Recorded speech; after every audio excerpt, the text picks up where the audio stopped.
MCR Pure Cotton Club, formals and casual shirts. No compromise.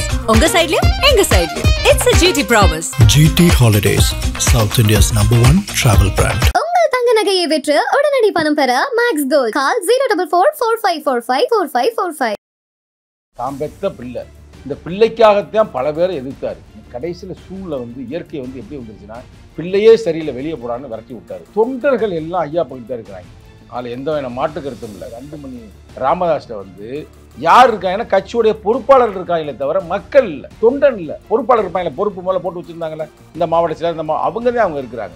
பொறுப்பாளர்கள் தானே தொண்டர்களை எல்லாம் அப்படி இல்லை, அப்படி ஐயோ, பொறுப்பாளர்கள் மாறிக்கொண்டே இருப்பார்கள், தொண்டர்கள் என்னைக்கு மாற மாட்டேன். பொறுப்பாளர்கள் எழுத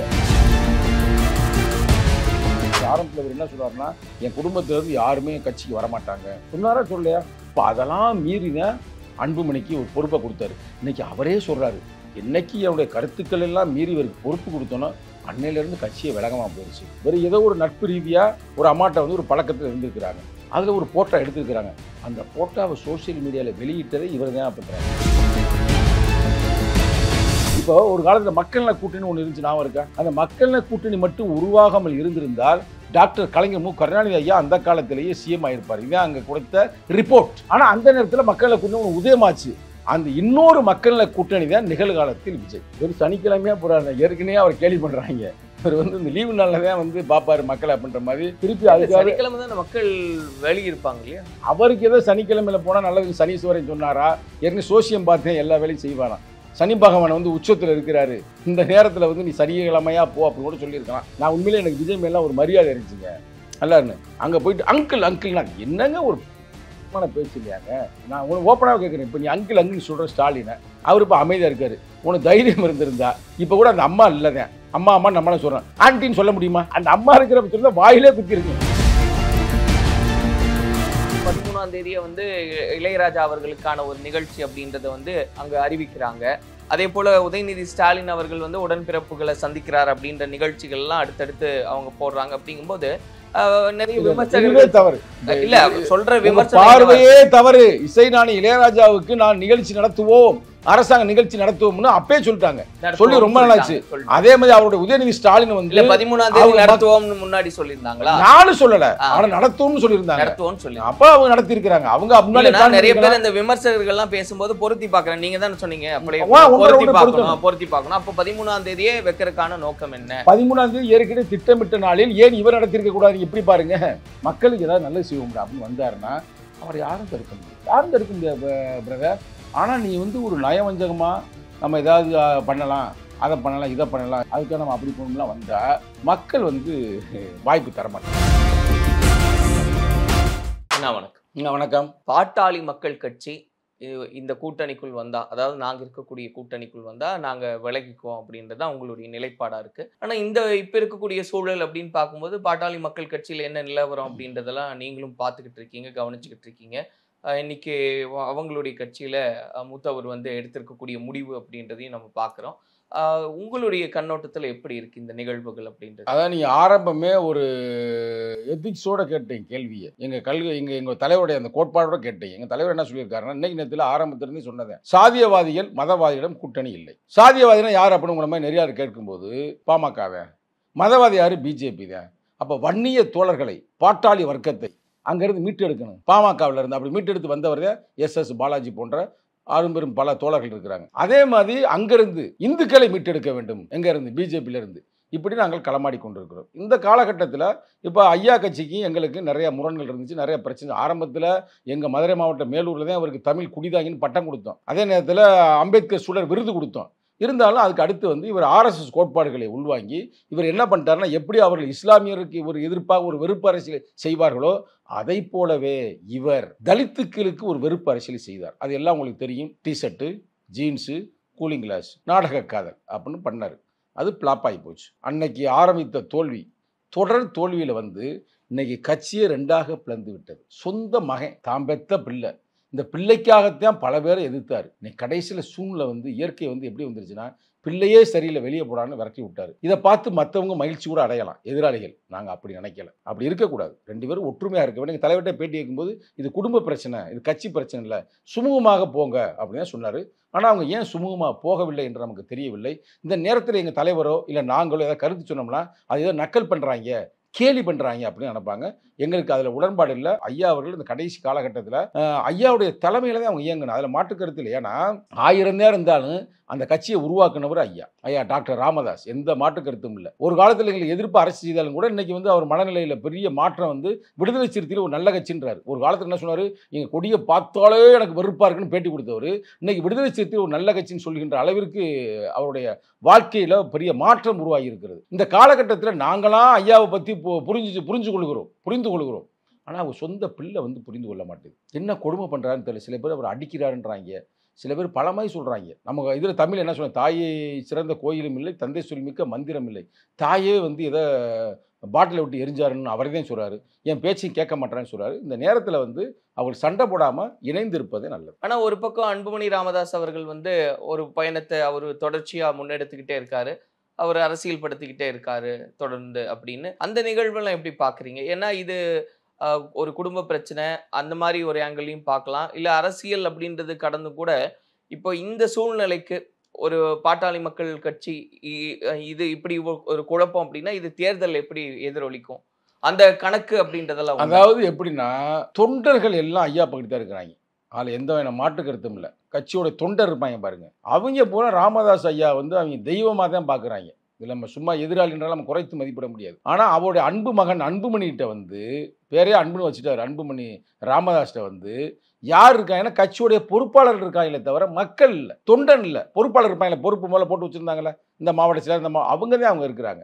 பொறுப்பாளர்கள் தானே தொண்டர்களை எல்லாம் அப்படி இல்லை, அப்படி ஐயோ, பொறுப்பாளர்கள் மாறிக்கொண்டே இருப்பார்கள், தொண்டர்கள் என்னைக்கு மாற மாட்டேன். பொறுப்பாளர்கள் தரையின ஒன்று இங்கிட்டு அங்கிட்டு போவாங்க, அங்கிட்டு போவாங்க, அப்படிலாம் இல்லை. ஆனால் தொண்டன் யாரு பக்கம் இருக்கானோ அவன் தான் தலைவன். அவங்க கட்சியில் இருக்கிற அப்படித்தானே இருக்குன்னு இவர் தானே சொல்றாரு. நானும் சங்கத்தமிழ்லாம் சொல்றேன், அவர் தானே சொன்னாரு. அவரோட இருக்கிற நம்ம சொல்லலாம் இல்லைங்க, அவர் சொன்னது தாங்க நான் எடுத்து சொல்றேன். அவர் என்ன சொல்றாருன்னா 4 ஃபோன் வச்சுக்கிறாங்க, கான்ட்ராக்ட் வேலை பண்றாங்க, இப்படி பொறுக்கித்தனமா திடுறாங்க, ஆனால் அவங்க எல்லாம் வந்து சரி பண்ணணும் அப்படின்னு ஐயா சொன்னதே சொன்னேன். நம்மளா வந்து அவங்கள போய் பொறுக்கித்தனமா இருக்கிறாங்க அப்படின்னு சொல்றதுக்கு நமக்கு எந்த வகையான அதிகாரம் இல்லை. ஐயா சொன்ன கருத்தை நான் எழுத்து சொல்றேன், உங்களுக்கு புரியுதா? இப்போ என்னுடைய கருத்து மீண்டும் சொல்றேன். அவங்க பிரிஞ்சு போறல நட்டம் யாருக்குன்னா அன்புமணிக்கு தான். ராமதாஸ் ஐயாவுக்கு எந்த நட்டமும் இல்லை. எப்படி எந்த கணக்கீட்டுல சொல்றீங்க? தொண்டர்கள்லாம் தொண்டர்களாக தலைவனை தீர்மானிக்கிறது. தொண்டை மூலம் யாரு போட்டு நிற்கிறான்? இப்போ கூட ஒரு மகளிர் மாநாடு நடத்தினார், எவ்வளவு பெரிய கூட்டம் வருது. ஐயாவுக்கு நினைச்சுக்கிட்டா யாரும் இல்லை அப்படின்னு நினைக்கிறேன். அப்படிலாம் இல்லை. அவர் இவ்வளவுக்கு கோவப்படுற அளவுக்கு இவர் என்ன செஞ்சாருன்னே தெரியலங்க. அதுதான் நமக்கு ஒரு ஆச்சரியமா இருக்கு. அவர் கட்சி நடத்தினதே ஒரு குறிப்பிட்ட காலத்துக்கு பிறகு எதுக்காக நடத்தினாரு? ஆரம்பத்தில் அவர் பேசின கருத்து நான் சொல்றேன். ஆரம்பத்தில் அவர் என்ன சொல்றாருன்னா, என் குடும்பத்திலேருந்து யாருமே கட்சிக்கு வரமாட்டாங்க சொன்னாரா சொல்லலையா? இப்போ அதெல்லாம் மீறிதான் அன்புமணிக்கு ஒரு பொறுப்பை கொடுத்தாரு. இன்னைக்கு அவரே சொல்றாரு, என்னைக்கு என்னுடைய கருத்துக்கள் எல்லாம் மீறி இவருக்கு பொறுப்பு கொடுத்தோன்னா அன்னையிலிருந்து கட்சியை விலகமாக போயிடுச்சு. அப்போ இவ்வளவுக்கு அவர் மனசு பாதிக்கிற அளவுக்கு இவர் என்ன செய்தார் என்று நமக்கு தெரியவில்லை, புரியவில்லை. இப்போ கூட ஒரு செய்தி சொல்கிறாங்க, இது எவ்வளோ உண்மைன்னு தெரியல, நம்ம சொல்லக்கூடாது, இருந்தாலும் சொல்லுவோம். வேறு ஏதோ ஒரு நட்பு ரீதியாக ஒரு அம்மாட்ட வந்து ஒரு பழக்கத்தில் இருந்திருக்கிறாங்க, அதில் ஒரு போட்டோ எடுத்துருக்கிறாங்க. அந்த போட்டோவை சோசியல் மீடியாவில் வெளியிட்டதே இவர் தான் பண்ணுறாங்க. அப்படி செய்யக்கூடாது. தன் தந்தையை வந்து இழிவுபடுத்தக்கூடாதுல. இப்போ நாங்களும் எதிரியாளிப்படுது, ஆனால் உறுதியாக இவங்க தான் அப்படின்னு நம்ம சொல்லிட முடியும். இப்போ சஸ்பெண்ட் பண்ணுற அளவுக்கு, டிஸ்மிஸ் பண்ணுற அளவுக்கு போகிறாருன்னு என்னங்க காரணம்? நீங்கள் ஒன்றோட ஒன்று பொருத்தி தான் பார்க்கணும். ஒரு பிரச்சனையை வந்து நீ ஒரு பிரச்சனை மட்டும் பார்க்கக்கூடாது. இப்போ இவ்வளோ நாள் இருந்தவர் திடீர்னு இப்போ டிஸ்மிஸ் பண்ணுறாருன்னா என்ன அர்த்தம்? அந்த ஒரு அம்மாவை சொன்னாங்கல்ல, அந்த அம்மா போட்டது வரைக்கும் வெளியே வந்ததே இல்லைல்ல. நமக்கு இப்போ மீடியாவில் இருக்கிறேன், நானும் அரசியல் இருக்கிறேன். அப்படி ஒரு அம்மா பேரை சொல்லுவாங்க. இந்த ராமமூர்த்தி மாதிரி அண்ணனா ஒருத்தர் பேசுவார் பார்த்தீங்கன்னா, உள்ள பேட்டி கொடுத்துருப்பாரு. அவர் சொல்லுவார் 1 2 3 பாரு, ஏதோ சும்மா அடிச்சு விட்றாருப்பா அப்படியே நம்மளாம் நினச்சோம். அப்போ ஒரு போட்டா வெளியில் வருது. அப்போ போட்டா வெளியில் வரும்போது சும்மா நீங்கள் நான் வெளியிட முடியுமா? அப்போ அங்கே தான் யாரும் வெளியிட்டிருக்கிறாங்க. அதெல்லாம் ஐயாவுக்கு வந்து ஒரு கோபத்தை உருவாக்கி இருக்கிறது. அப்படி செய்யக்கூடாதுல்ல. அது தப்பாக ரைட்டுன்ற நம்ம அப்புறம் பார்ப்போம். 1000 தந்தை தானேங்க. தந்தை இல்லாமல் நீ வந்துட்ட. இன்னும் சொல்லப்போனால் உங்கள் அப்பாவுக்கு இல்லாத அறிவா உனக்கு இருக்குது. அந்த கட்சியை ஒற்றை மணின்னு அவர் தானே உருவாக்கணும். அவரே சொல்கிறாரு, இந்த கட்சிக்கு ஒரே பொறுப்பு நான் தான் ரெஸ்பான்சிபிலிட்டி, ஓல் ரெஸ்பான்சிபிலிட்டி அப்படின்ற மாதிரி சொல்கிறாருல. இப்போது இது ஒரு பக்கம் அவங்க கட்சிக்குள்ளே இருக்கக்கூடிய ஒரு பிரச்சனையாக இருக்குது. இது வந்து வரக்கூடிய எலெக்ஷனை ஒட்டி எப்படி இது மாறும்னு பார்க்குறீங்க? ஏன்னா இப்போ திமுக கூட்டணி கட்சி, இப்போ அதிமுக பாஜக அப்படின்னு இருக்காங்க. இப்போ விஜய் அவர்களும் அரசியல் களத்துக்குள்ளே நுழையும் போது இன்னும் ஒரு கூட்டணி நாங்க உருவாக்குவோம் அப்படின்றாங்க. சீமான் அவர்கள் தனித்திருக்கார். இந்த மாதிரியான விஷயங்கள் அப்படின்றது எப்படியான ஒரு தாக்கத்தை ஏற்படுத்தும், இல்லை இது யாருக்கு சாதகம் யாருக்கு பாதகமா போகும் அப்படின்னு பார்க்க? அதாவது இப்போ ரொம்ப இப்போ இந்த நேரத்தில் மட்டுமல்ல, இப்போ இருக்கிற இதே சூழ்நிலை தேர்தல் வரைக்கும் தொடர்ந்தால் திராவிட முன்னேற்ற கழகம் தலைமையில் இருக்கின்ற எங்கள் கூட்டணி இருக்குது பார்த்தீங்களா, மாபெரும் வெற்றியை பெறும். ஏன்னு கேட்டுங்க, இப்போ நாங்கள் அன்னைக்கு கூட்டணி வச்சோம், 8 வருஷத்துக்கு முன்னாடி வச்சோம். நாங்கள் சட்டமன்றத்தில் வெற்றி பெற்றோம், பாராளுமன்றத்தில் வெற்றி பெற்றோம், உள்ளாட்சி தேர்தலில் வெற்றி பெற்றோம். இப்போ தொடர்ச்சியாக இதுலேயும் வெற்றி பெறுவோம். ஏன்னா எங்கள் கூட்டணியில் எந்த வேணும் சலசலப்போ இல்லை கூட்டணியில் யாரும் பிரிஞ்சோ இன்னும் போகலாம். அது அப்படியே தெளிவாக போய்கிட்டு இருக்கு. ஆனால் நீ இங்கிட்டு பாருங்க, எல்லாம் குழம்பியா கேஸாக குழம்பி போய் கிடக்குது. அது இப்போ ராமதாஸ் ஐயாவுக்கு அங்கேயும் சிக்கல், அந்த பக்கத்து பார்த்தா எடப்பாடிக்கும் சிக்கல், இந்த பக்கத்து பார்த்தோம்னா பிஜேபிக்குள்ளே சிக்கல், இந்த தலைமை சில பேர் ஏற்றுக்கொள்ளலை. இப்போ இவ்வளவு சிக்கல்களும் இருக்கின்ற இந்த காலகட்டத்தில் திடீர்னு விஜய் வர்றாரு. எல்லாமே விஜய்க்கு பாசிட்டிவ் ரைட்டா? இப்போ விஜய் வர இல்லை அப்படி இல்லை, நீங்க சொன்னீங்க இல்ல நீங்க என்ன சொன்னீங்க, திமுக கூட்டணி இருக்கு, தெளிவா அப்படியே இருக்கு. இருக்கு. இந்த பக்கம் எல்லாருக்குமே குழப்பம் சிக்கலா இருக்கு. இந்த நேரத்துல விஜய் வர்றாரு இப்ப அப்படிங்கும்போது என்ன ஒரு ஆகும், புதிய சக்தி வருது. என்ன ஆகும்னா, ஒரு நடிகனுக்குன்னு ஒரு 8 விழுக்காடு 7 விழுக்காடு 10 விழுக்காடுன்னு கிடைக்கணும், இல்லைன்னு சொல்ல. ஒரு நடிகனுக்கான அந்த ஈர்ப்பு இருக்கு. அவர் அதுல ஓட்ட பிரிக்கிறனால எங்களுக்கு இயல்பா வருவோம், 200க்கு மேல வருவோம். ஏன் வருவோம்னா, இப்போ ஒரு காலத்துல மக்கள் நல கூட்டணி ஒன்று இருந்துச்சு, நான் இருக்கா அந்த வரலாறு எல்லாம் தெரியுமில்ல. அந்த மக்கள் நல கூட்டணி மட்டும் உருவாகாமல் இருந்திருந்தால் டாக்டர் கலைஞர் மு கருணாநிதி ஐயா அந்த காலத்திலேயே சிஎம் ஆயிருப்பார். இதான் அங்க கொடுத்த ரிப்போர்ட். ஆனா அந்த நேரத்தில் மக்கள் நல கூட்டணி ஒன்று உதயமாச்சு. அந்த இன்னொரு மக்கள் நல கூட்டணி தான் நிகழ்காலத்தில் விஜய். உங்களுக்கு புரியுதா? இப்போ விஜய் தனியாக ஆட்சியை பிடிக்க முடியாது. ஆனால் விஜய் ஓட்டை பிரிப்பார், இளைஞர் ஓட்டை எடுப்பார், அதெல்லாம் மாற்று கருத்து இல்லை. அப்போ அந்த ஓட்டு பிரிகிறனால யாருக்கு சாதகம்? ஆளுங்கட்சிக்கு தான் சாதகம். அதனால சாதாரணமாக நாங்கள் வெற்றி பெறுவோம். ரொம்ப கிரிட்டிக்கலாக வெற்றி பெறுவதை ரொம்ப இயல்பாக 200க்கு மேலே அப்படின்னு அவர் உதவி செய்கிறார். இல்லை, இப்போ கடந்த காலங்களில் நம்மளே பேசும்போது நீங்கள் சொன்னீங்க, இதில் வரக்கூடிய தேர்தலில் வெற்றியை தீர்மானிக்கக்கூடிய சக்தியாக விசிகா இருக்கும் அப்படின்னு தான் பேசிட்டு இருந்தோம். இப்போ வெற்றியை தீர்மானிக்கக்கூடிய சக்தியா விஜய் அவர்கள் மாறிட்டாரு. வெற்றியை தீர்மானிக்கிற சக்தி அவங்க தான் இம்பாக்ட் பண்ணுவாங்க. அப்படி இல்லை, நீ சொல்ற கருத்து இல்லை. வெற்றி பக்கத்து தான் நாங்க இருக்கிறோம், நாங்க இருக்கிற பக்கத்து தான் வெற்றி இருக்குது. உங்களுக்கு புரியுதா? வெற்றி கூட்டணி இருக்கலாம், பேர் வெற்றி கூட்டணி இருக்கலாம். ஆனா விடுதலை சிறுத்தைகள் எங்க இருக்குதோ அங்குதான் வெற்றி. இப்ப நாங்க திமுக இருக்கிறோம், அப்ப தீர்மானிக்கிற சக்தி யாரு? இப்ப நாங்கள் ஒருவேளை திராவிட முன்னேற்ற கழகம் கூட்டணியை விட்டு வெளியேறினால் அது ரொம்ப சிக்கல். அது எல்லாருக்குமே தெரிந்தது. இல்ல, அப்பவும் வலுவாதானே இருப்பாங்க. நீங்க சொல்றீங்க திமுக பக்கத்துல இல்லனா, நீங்க சொன்னதே நேர்மையா சொல்ற. திமுகவுல திமுகவுக்கு அடுத்தபடியாக பல கட்சிகள் இருக்கலாம். ஆனா மக்கள் சக்தி உள்ள, மக்கள் தலைவன் உள்ள ஒரே அமைப்பு விடுதலை சிறுத்தைகள்.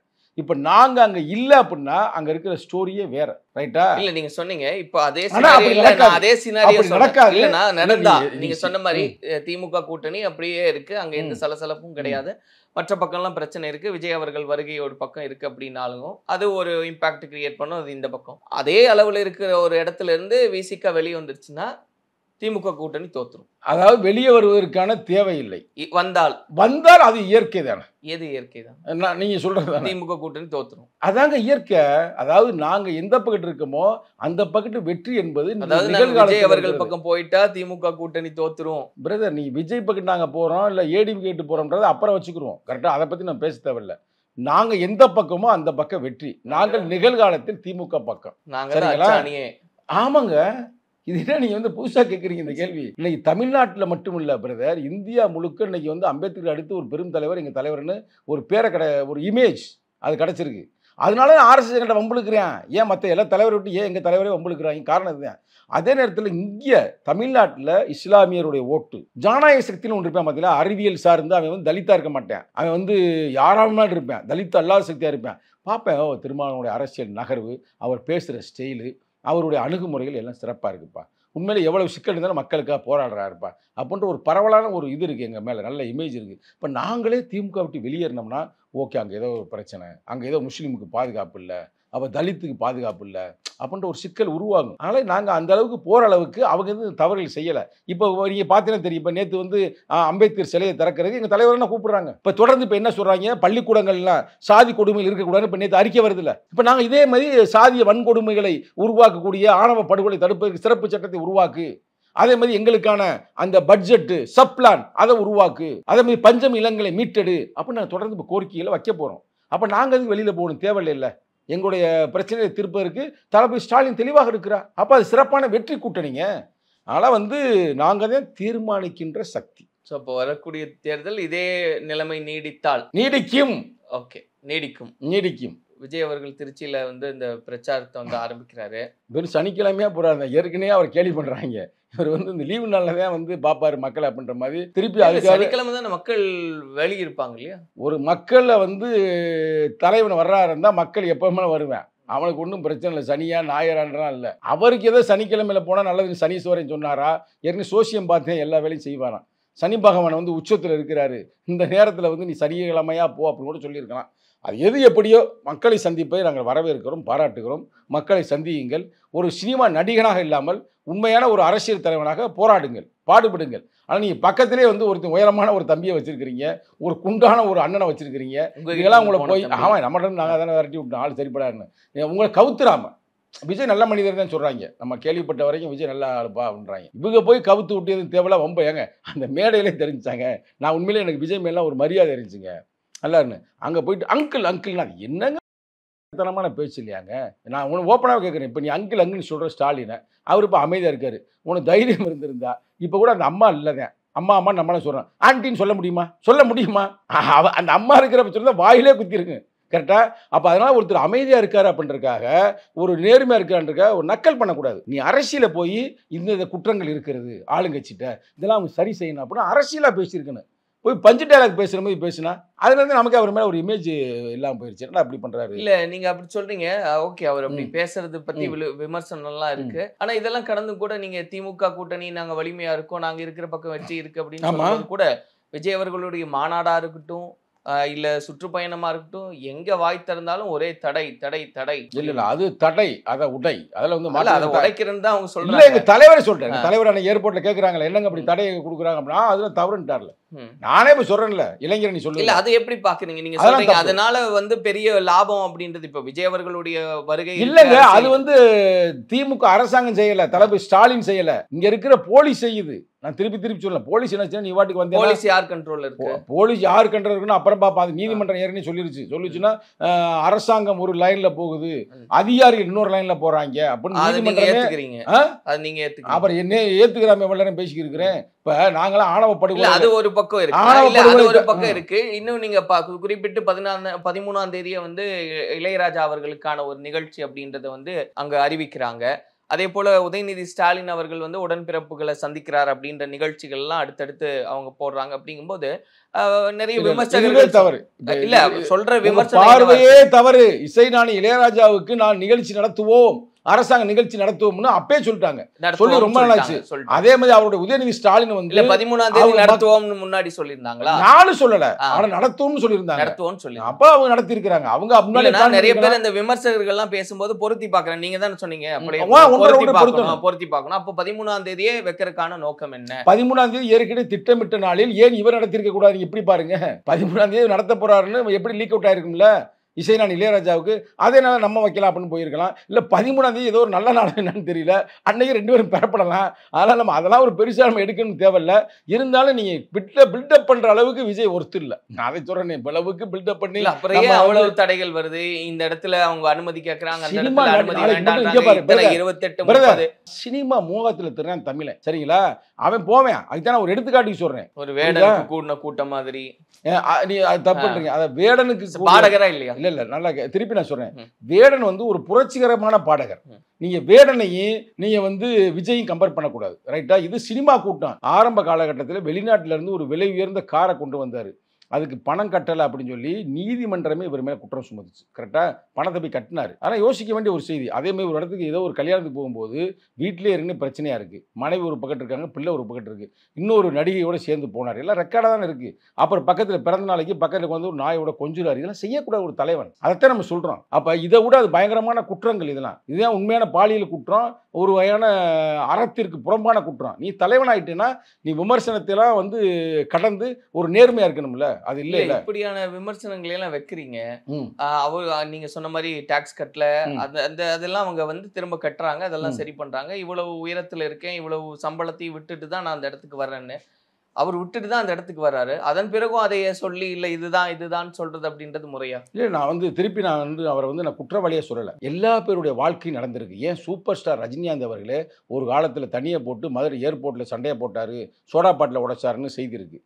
அவர் மனநிலைமை பாதிச்சு போயிட்டாருன்னு சொன்னாங்க. அது மட்டும் இல்லாமல் அவங்க மனைவி நடத்துகிற அந்த பள்ளிக்கூடத்திற்கு வரி கட்டளைன்னு சொன்னாங்க. எல்லா பேரும் குற்றச்சாட்டு இருக்குது, குற்றம் செய்திருக்கலாம். ஆனால் நிகழ்காலத்துக்கு வரும்பொழுது அடுத்தடுத்த பரிணாம வளர்ச்சியில் நேர்மையாக இருங்க. அதைத்தான் நாங்கள் சொல்ல வரோம். அதுக்காக அவர் குற்றவாளி இன்னமும் சொல்கிறேன் பாரு, ஓப்பனாக ஒன்று சொல்கிறேன், ஸ்டேட்மெண்ட் தரேனே. அவர் விஜய் உண்மையிலே மக்களை நேசித்து மாவை சொன்ன மாதிரி நேர்மையாக இருந்து மக்களுக்கு ஏதாவது நல்லது செய்ய முடியும் அப்படின்னு வந்தாருன்னா அவர் யாரும் தடுக்க முடியாது பிரதர். ஆனால் நீ ஒரு நயவஞ்சகமாக நம்ம ஏதாவது பண்ணலாம், அதை பண்ணலாம், இதை பண்ணலாம், இல்லை அதுக்காக நம்ம அப்படி போகணும்லாம் வந்தால் மக்கள் வாய்ப்பு தரமாட்டாங்க. அது என்ன மண்டையை பார்த்தாலே தெரியுது, பின்னாடி கொண்ட வேற இருக்கிற மாதிரி தெரியுது. அதனால உருவ கேள்வி எல்லாம் பண்ணலாம். அது சொல்ல இல்லைங்க. சில பேர் என்ன சொல்கிறாங்கன்னா, நான் உருவ கேள்வி பண்ணல, சில பேர் என்ன சொல்கிறாங்கன்னா அது சொல்லக்கூடாது, அது பின்னாடி ஒரு பெரிய ஒரு ஆர்எஸ்எஸ் உடைய கும்பல் இவரை இயக்குது அப்படின்ற மாதிரி சொல்கிறாங்க. அது எவ்வளோ உண்மைன்னு தெரியல, நம்ம கொஞ்சம் பொறுத்து இருந்து பார்ப்போம். இப்போ நம்ம அதை டிசிஷன் பண்ண முடியாது. கொஞ்சம் இன்னும் அவருடைய நடைமுறையில் நம்ம பார்த்ததே நமக்கு தெரிய வரும். எதுக்கு போறாரு? நீங்க ஒரு இடத்துல கூட்டம் போறீங்க, மக்களை சந்திக்கிறீங்க, அந்த மாதிரி அவரும் மக்களை சந்திக்க போறாரு, மக்கள் கிட்ட என்ன செய்ய போறோன்னு சொல்ல போறாரு. அதனால எங்கெங்க போனாரு? திடீர்னு இப்போ எலெக்ஷன் வரவே அவன் பரப்புறானுங்க. அதை நினைச்சாதான் கொடுமையா. 2 வருஷம் ஆயிடுச்சுல்லண்ணா கட்சி ஆனால் இப்போ தானே சுற்றுப்பயணமே போறாரு. ஆமாம், அப்போ தேர்தல் நெருங்கும் போது தானே சுற்றுப்பயணம் போவாங்க. அது ஒரு அரசியலுக்கான அழகு அல்ல. ஒரு அடுத்த தேர்தலை பற்றி சிந்திப்பவன் அரசியல்வாதி, அடுத்த தலைமுறையை சிந்திப்பவன் போராளி. எங்கள் தலைவர் போராளி. எப்போ அவர் சிந்திச்சிருக்கணும்ன்றீங்க? ஒரு 30-40 வருஷத்துக்கு முன்னாடி சிந்திச்சிருக்கணும். ஏங்க அது எப்போ அவர் சிந்திச்சிருக்கணும்னா, இது விமர்சனம் ஆக இருந்தால் நீ கேட்டதுக்காக நான் சொல்கிறேன். எப்போ மாமியாவுக்கு சோப்பு போட்டால் நல்லா இருக்கு அந்த சீன் அப்படின்னு சொன்னார் பார்த்தீங்களா, அப்போ சிந்திச்சிருக்கேன். படத்தில் சொன்னேன். படத்தில் தான், படத்தில் வசனம் இருக்கும். தப்பு தானே. அதனால் படத்தில் வெளியில் பேட்டி கேட்குறாங்க, இது வரைக்கும் நீங்கள் நடித்ததுலேயே உங்களுக்கு ரொம்ப பிடிச்ச சீன் எந்த சீனு அப்படின்ற மாதிரி இந்த சீனை கேட்டு சொல்கிறாங்க. அப்போ சொல்கிறாரு, நீ வேணா எடுத்து போட்டு பாருங்க. ஆரம்பத்தில் அப்போ அவர் சொல்கிறார், இந்த சீன் தான் எனக்கு எல்லாத்தையும் பார்த்துருக்கீங்க. இல்லை என்ன பேசி அவர் ரசிகனாங்க. நான் அதான் சொல்கிறேன். இப்போ இன்னும் கூடுதல் ரசிகனா இருக்கீங்க. அவர் அப்போ என்னெல்லாம் மீண்டும் சொல்கிறேன், அவர் நடிப்புக்கு நான் ரசிகன், அவருடைய டான்ஸுக்கு ரசிகன். அவர் அரசியலுக்கு நான் இல்லை. என்னை போலதான் தமிழ்நாட்டில் பல பேர். அதை நம்பி ஏமாந்துடாதீங்க அப்படின்னு நான் ஒரு அட்வைஸ் பண்ணுறேன். மக்களிடம் பழகுங்கள், மக்களிடம் பணியாற்றுங்கள், மக்களுக்கு நன்மை செய்யுங்கள். அதுதான் நான் சொல்ல முடியும். பாடுபடு மக்களோடு கலத்தல் வேண்டும், மக்களின் பண்பாட்டு புரிதலோடு உழைத்திட வேண்டும். இல்லாட்டினா ராமம் போட்டுருவாங்க, படமும் போச்சு, அரசியலும் போச்சுன்னு ஆயிரும். இருக்கிற சினிமாவை நீங்க பாதுகாத்து கொள்ள வேண்டும் என்று நான் அட்வைஸ் பண்றேன். அவ்வளவுதான். MCR Pure Cotton Club, formals and casual shirts. No compromise. உங்க சைடுலயும் எங்க சைடுலயும். It's a GT promise. GT Holidays, South India's #1 travel brand. உங்கள் தங்க நகையை விற்று உடனடி பணம் பெற மேக்ஸ் கோல்ட். கால் 04445454545.